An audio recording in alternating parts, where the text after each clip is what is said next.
Good evening, everybody. This is our video lecture for today's lesson. We started our lesson by recycling our previous example, which is melting of ice. So let's compare the masses of our reactant, which is solid water or ice, and our product, liquid water, before and after the reaction. And how does it affect the total mass of the reaction? Okay. So for starters, melting of ice wouldn't occur without ice itself. And according to the problem, our reactant ice measures 100 grams initially. Okay? Then after melting, of course, it turns into liquid water, kaya solid ice becomes 0 grams. And in answering the first question, do the reactants appear or disappear after the reaction? We started from 100 grams, we ended up with 0 grams, therefore reactants disappear.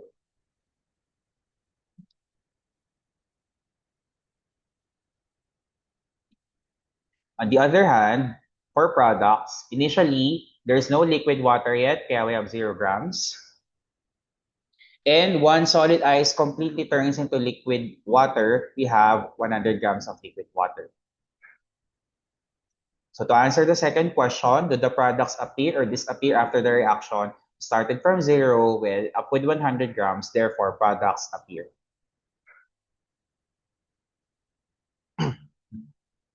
Okay. Lastly, what do you notice about the total mass before and after the reaction? Let's start with before. So for before, let's add 100 grams plus 0 grams. That will give us 100 grams. And for after, we started with 0 grams plus 100 grams, and we end up with 100 grams again. So you notice that the mass of the reagents before the reaction is equivalent to the mass, okay, of the products after the reaction.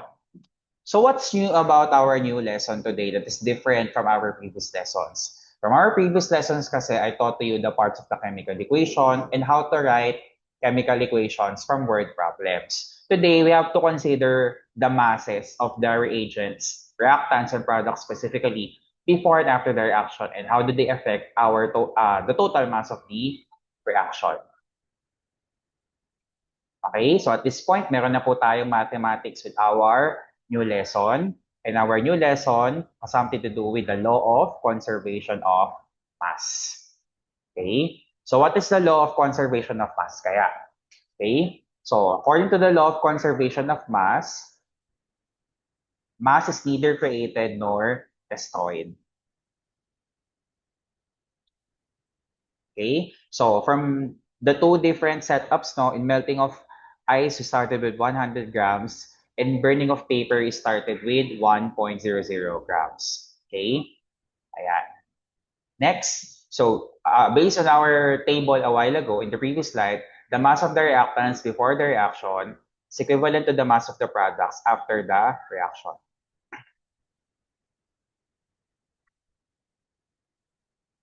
We also noticed that the disappearance of the reactants caused the appearance of the products. Okay? Solid ice present lang before the reaction, while liquid water is only present completely after the reaction. Paper is fully represented before the reaction, while ash and water vapor is only present after the reaction, completely present after the reaction. Okay, so we also noticed that atoms are arranged to form substances that will be evident later once we have several chemical equations as our examples.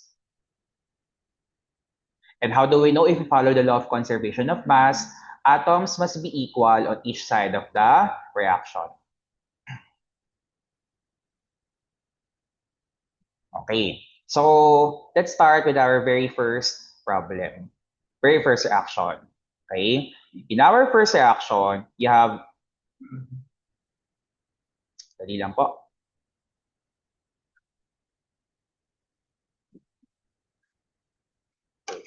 you have one mole of solid carbon reacting with 1 mole of gaseous oxygen. No, this is an irreversible reaction with the presence of catalyst and heat, forming 1 mole of gaseous carbon dioxide. Okay, let's first list all the elements in the reactant side. Okay, on the reactant side, you have one carbon and oxygen. And on the product side, you also have one carbon and one oxygen.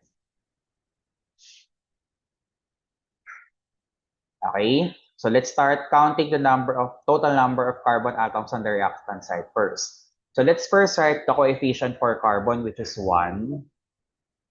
And you don't have any numerical subscripts for carbon. So we understood that carbon atom is only 1. So 1 times 1 equals 1. Okay? For oxygen, its coefficient is 1 as well. And you multiply it with the total number of oxygen atoms, which is 2. So 1 times 2 is equivalent to 2. And our goal is that the number of atoms of each element on the reactant side must be the same as the one on the product side. And we have to compare and count again. Okay? So for carbon, our coefficient is 1. And it doesn't have any numerical subscripts, kaya has 1 atom. So 1 times 1 is 1. Okay? And for oxygen, you have the coefficient of 1 again, since they belong in one compound, times its number of oxygen atoms, 2. Is equivalent to 2. Okay? Let me just proceed to the next slide, ha?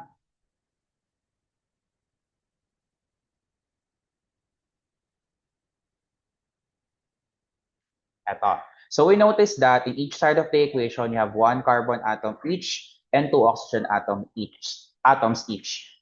So therefore, this equation is considered balanced and it follows the law of conservation of mass. So no problem with this equation. Okay? Now, let's proceed to our second example. Yan. In our second example, which is super long, we have 2 moles of aqueous silver nitrate, AgNO3, reacting with 1 mole of aqueous barium chloride, BaCl2, irreversibly forming 1 mole of solid silver chloride, AgCl, and 1 mole of aqueous barium nitrate, BaNO3. So just like what we did, let's compare the number of atoms of each element on the reactants and on the product side. Okay? So the elements are Ag silver, N nitrogen, O oxygen, Ba barium, and Cl chlorine.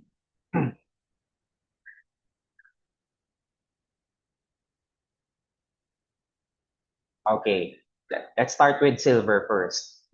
For silver, you have 2 as its coefficient times 1 silver atom forming 2. Okay. For nitrogen, you have 2 as a coefficient again times 1 atom equals 2. For oxygen, 2 as a coefficient times 3, the total of 6.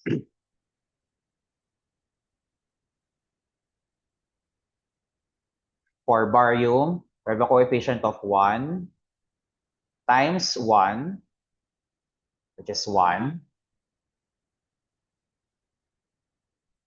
And lastly, for chlorine, you have a coefficient of 1 times 2, 2 atoms, equivalent to 2. Okay? Now, for the products part, we start again with silver. Okay? So we have a coefficient of 1 times 1 atom equals 1. For nitrogen, this one is different because it is included in the parentheses. But we still follow the same process. We start with coefficient 1.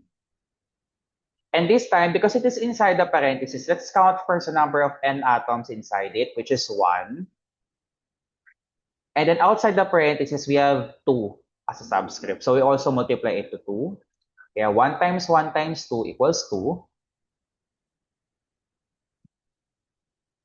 For oxygen, oxygen is also found inside the parentheses, no? But it still has the same coefficient with 1 times number of oxygen atoms inside 3 times the subscript outside the parentheses, which is 2. So 1 times 3 times 2 equals 6. Okay? For barium,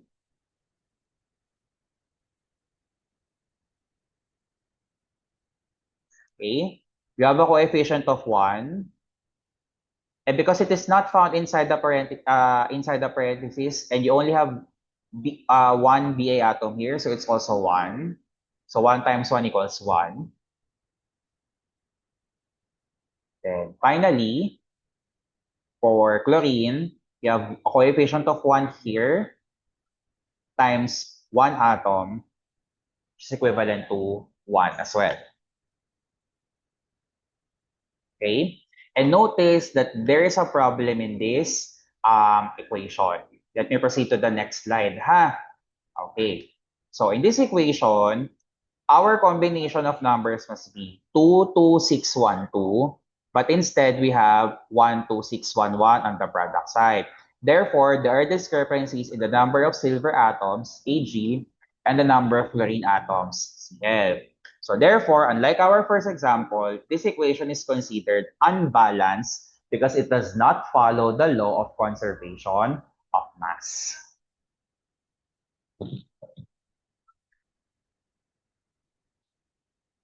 Okay, let's proceed to our third example. Oops. Ito po. Okay. So shorter than the previous one. So you have 3 moles of solid zinc, Zn, reacting with 2 moles of aqueous iron 3 chloride, FeCl3, forming 3 moles of aqueous zinc chloride, ZnCl2, and 2 moles of solid iron, Fe. Okay. So reactants, products. And this time we will be dealing with 3 elements. So Zn, zinc, Fe, iron, and Cl, chlorine. Okay, let's start with Zn first on the reactant side. For Zn, you have a coefficient of 3 with 1 atom, making it 3. Okay. For Fe, you have a coefficient of 2 times 1 atom, you have 2 iron atoms. And lastly, for Cl, you have a coefficient of 2 once again. Multiply it with its number of atoms, 3. Therefore, you have 6. On the product side, for zinc, you have a coefficient of 3 times 1 atom, you have 3. For iron, Fe, you have a coefficient of 2 times 1 atom was 2. And lastly, for Cl, you have a coefficient of 3. Multiplying it to its number of atoms, 2. And you end up with 6.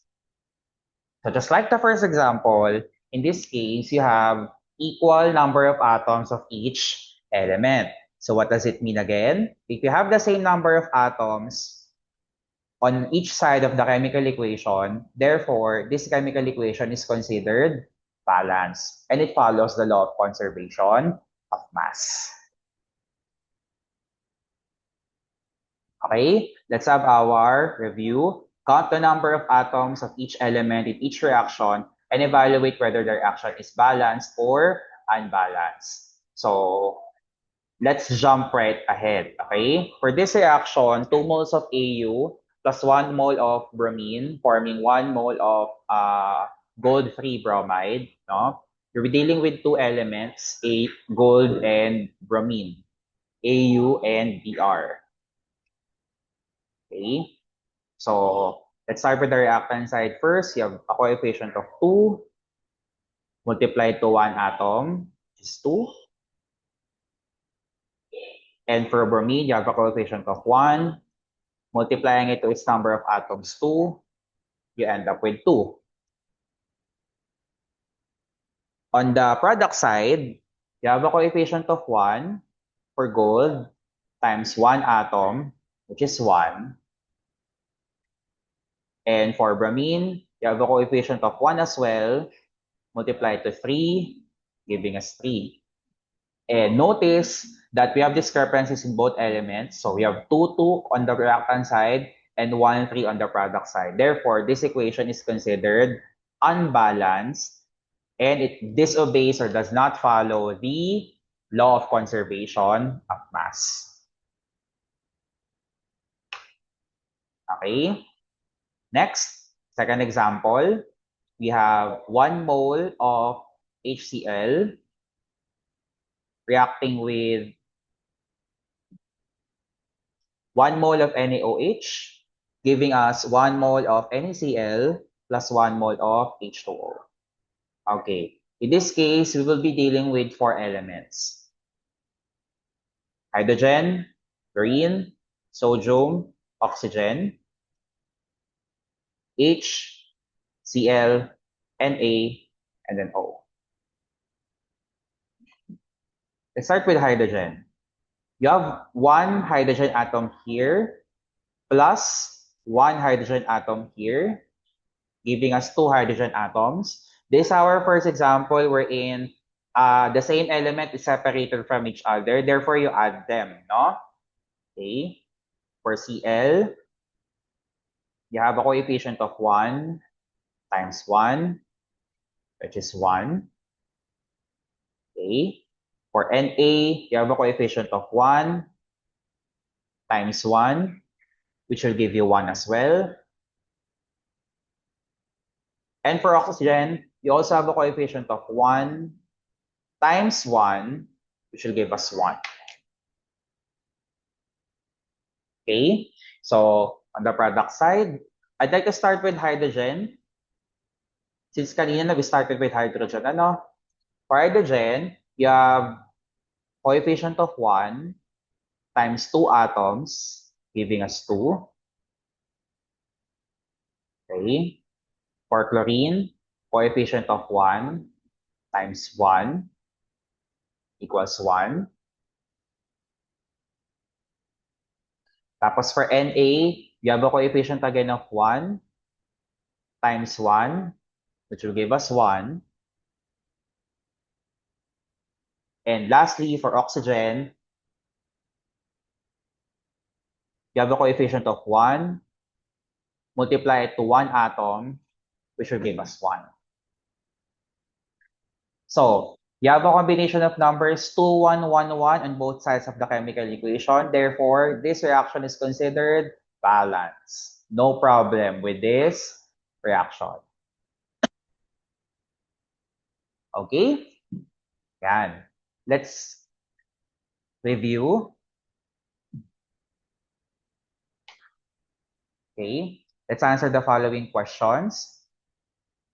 A factory heats 100 grams of limestone, also known as calcium carbonate, in a sealed container. The reaction is represented as 1 mole of solid calcium carbonate, CaCO3, irreversibly heated or decomposed to 1 mole of solid CaO and 1 mole of gaseous CO2 or carbon dioxide.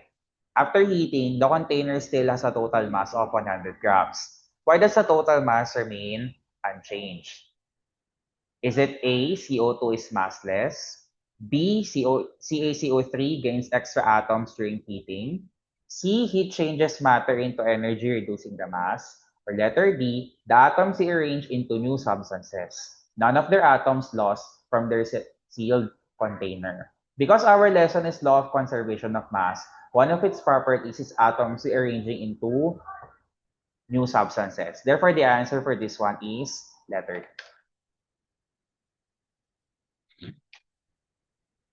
Okay, next is number 3. A swimming pool is disinfected by adding chlorine. In water, chlorine reacts to form substances that kill harmful microorganisms. The reaction can be written as 1 mole of gaseous chlorine or Cl2 forming 1 mole of liquid water H2O, reversibly forming 1 mole of aqueous hydrochloric acid HCl, and 1 mole of hypochlorous acid aqueous hypochlorous acid HClO. Why do scientists write this process as a chemical equation? They write it to A, show the colors of the substances. Wait lang po.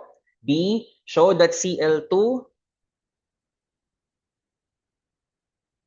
disappears permanently. Letter C, compare the temperatures of the substances. Or letter D, describe which substances react and which new substances are formed. The purpose of this entire lesson about chemical equation is letter D. No? Describe which substances react and which new substances are formed. Okay? Next is number 4. Refer to the chemical equation of burning coal, carbon, letter C, below. Which statement about the number of atoms on each side of the chemical equation is false? Okay, wait lang po. So what do we do is, we count the number of elements. Okay? Number 1, there are 2 carbon atoms on each side of the chemical equation. Carbon here is only 1, and here carbon is 1.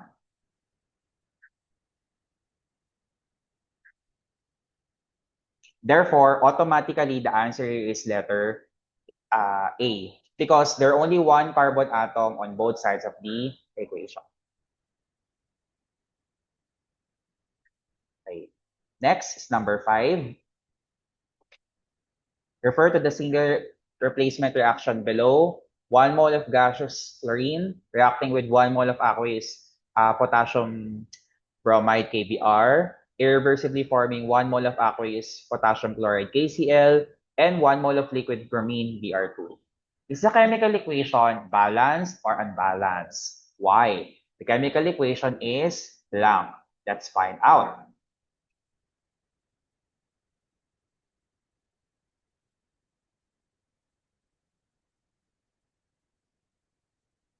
Okay. For chlorine, you have 2 atoms on the reactant side and only 1 atom at the product side. Therefore, we will be considering C or B, because we now know that chlorine is considered one of the reasons why this reaction is unbalanced. Okay? And because chlorine is the reason why, therefore automatically the answer is letter B. No? Because of an equal number of chlorine and bromine atoms on both sides of the equation. Let's check for bromine. For bromine or Br, you have 1 atom here on the reactant side and 2 atoms at the product side. So yeah, this reaction is unbalanced because of the unequal number of chlorine and bromine atoms on each side of the equation. Okay? So, dito po nagtatapos ang ating lesson for today. Please review and practice the previous equations in preparation for long test 1.2 part 2 tomorrow. Till then, good morning. This is Sir Jude. Mag-aral pong maigi, magpahinga afterwards, and goodbye.